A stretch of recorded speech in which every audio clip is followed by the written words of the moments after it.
Hi guys, thanks for watching miasnewpairofglasses.com and welcome to part 10 in my SpaceX Deception series. Let's get right into the topic of this video. I told you we would discuss other events captured around the world and how they are all the same effort. They look slightly different due to different tech based on the country it is taking place in and the different methods used in each attempt. Let's go back to the event captured in the sky over China. The date for the spiral caught over China is unclear, with conflicting dates reported. Some say 1981, some say 1988, but for our purposes, it doesn't matter.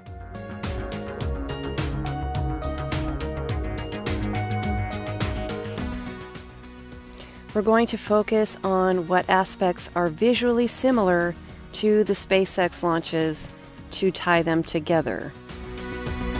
Because hopefully throughout this series, you've realized how important it is to start trusting your eyes again, not what they tell you. The China light spiral.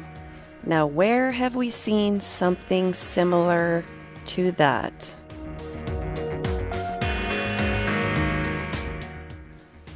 That's right. It's the December 2017 SpaceX launch.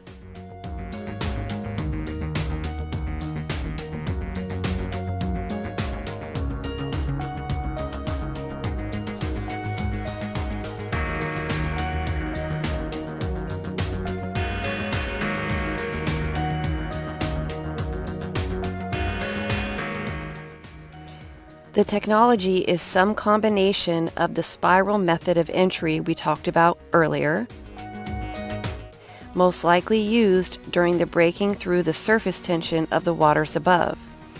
In the China event in the 80s, it didn't work, which is why it spun out and dissipated, because it was without the SABO technology to get it through.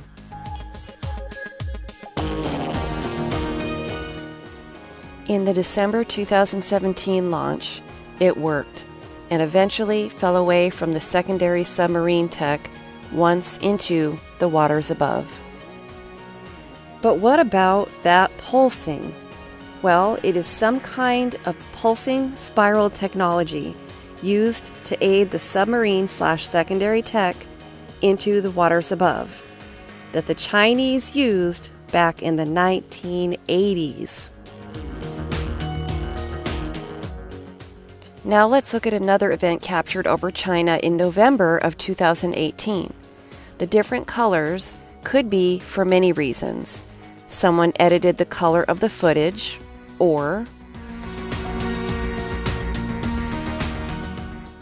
different chemicals in the disturbed particles based on the variances in technology. But what you may ask is, if it's the same type of effort, why did this one not have a liquid hydrogen rocket trail? It looks like they just came out of the sky. How could that be?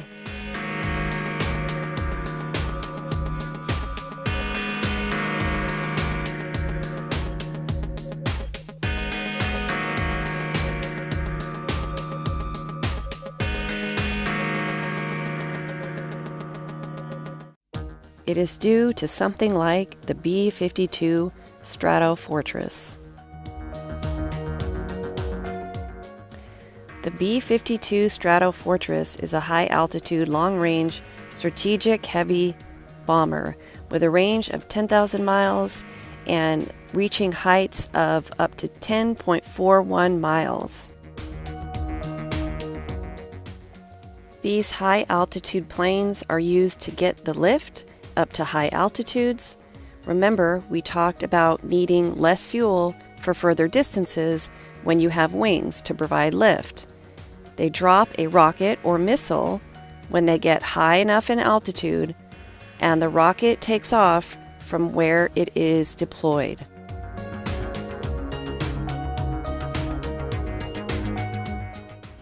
So an aircraft like this was most likely used to transport the rocket, and when they get high enough in altitude, They release it, and it takes off from the point it is released, which would explain why there is no hydrogen rocket trail leading up to the point that we saw it in the sky. It would explain why during the November 2015 event captured over LA had a trail that started abruptly and went straight across horizontally, with no beginnings of a hydrogen rocket trail.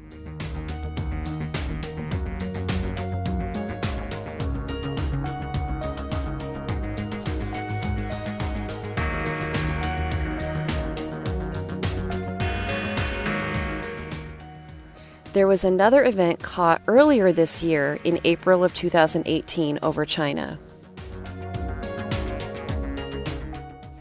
In this event, you can see the spiral liquid hydrogen rocket trail.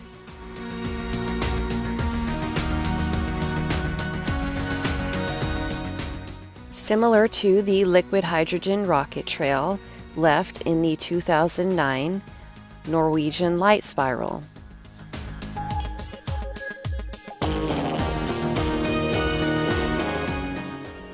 I also want to point out that you can see the reverberation of when the submersible technology gets repelled by the flip ring.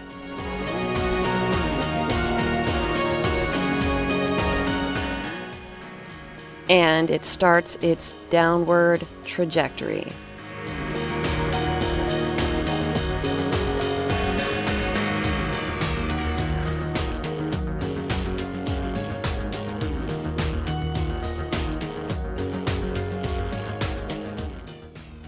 Why are different countries using different methods and technology if this is one worldwide effort of the controllers? Because they still have to use the different scientists, materials, and resources they have on hand to keep it financially feasible. Why are there months or even years between attempts? Because after each failure, it takes time before they can launch another. They must collect the data, figure out what failed and why, and then develop and build a new type of rocket technology based off of each failure, and needing to manage large teams of people to do it. Hopefully by now you are starting to see the whole picture and the scope and magnitude of what it is I've been discussing in this SpaceX Deception series, how all these events are connected, why they vary, and why they happen all over the world. So stay tuned for part 11, where I will cover the different reasons that they have not attempted to explain all the things that we've seen in the sky, why they're getting sloppy, why so many increased efforts in the last 10 to 15 years, and where the controllers are trying to go. Thanks for watching, everybody. Stay safe, be good to one another, and as always, God bless.